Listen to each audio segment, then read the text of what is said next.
has got 97% in the previous.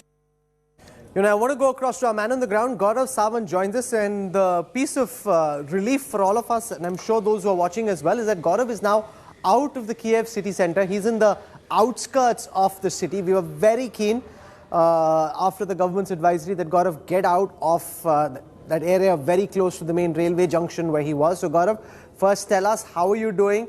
Everyone's been calling, messaging, saying, Gaurav kaisa hai? I hope he's getting food. I hope he's okay. So why don't you give us a sense of what life was like on day 6 of Kyiv being under attack?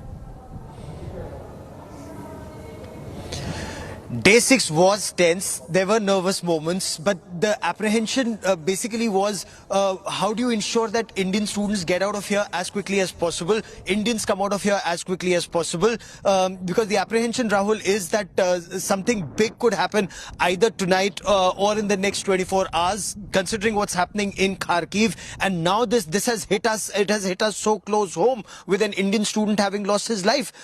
As far as other things in Kyiv are concerned, the city is completely closed, completely. Not a supermarket open in the heart of the city where I was. Not a single shop open, and people scrambling for cover in terms of fortifying their houses. You know, those who have windows in their houses, they're barricading those windows. They're putting tapes on those windows because once the shell falls, the shrapnel will fly. They don't want glass to be flying all over the house. So they're boarding up their houses. They're trying to ensure that the houses are safe. They're also trying to stock up for at least a week, if not longer. And that means milk, bread, food, vegetables, meat, whatever they may require, all essentials that are required for at least a week, if not longer. They have those supplies in their houses. They're also trying to ensure that there's ample fuel. Kyiv has an acute shortage of benzene, as they say here. It has an acute shortage of fuel.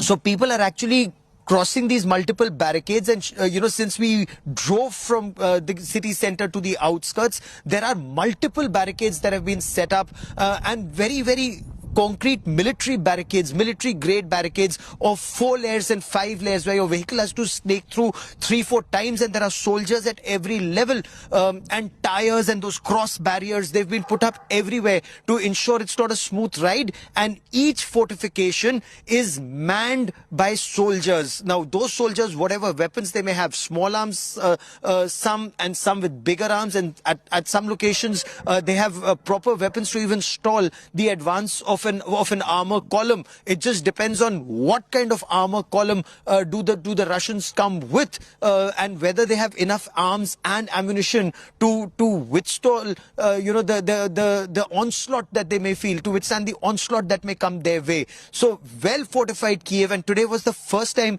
that we were actually able to drive around the city and see what's it like, since vehicles were out on the road for the first time, and we have just filed a report on that also, Rahul. So we are fine.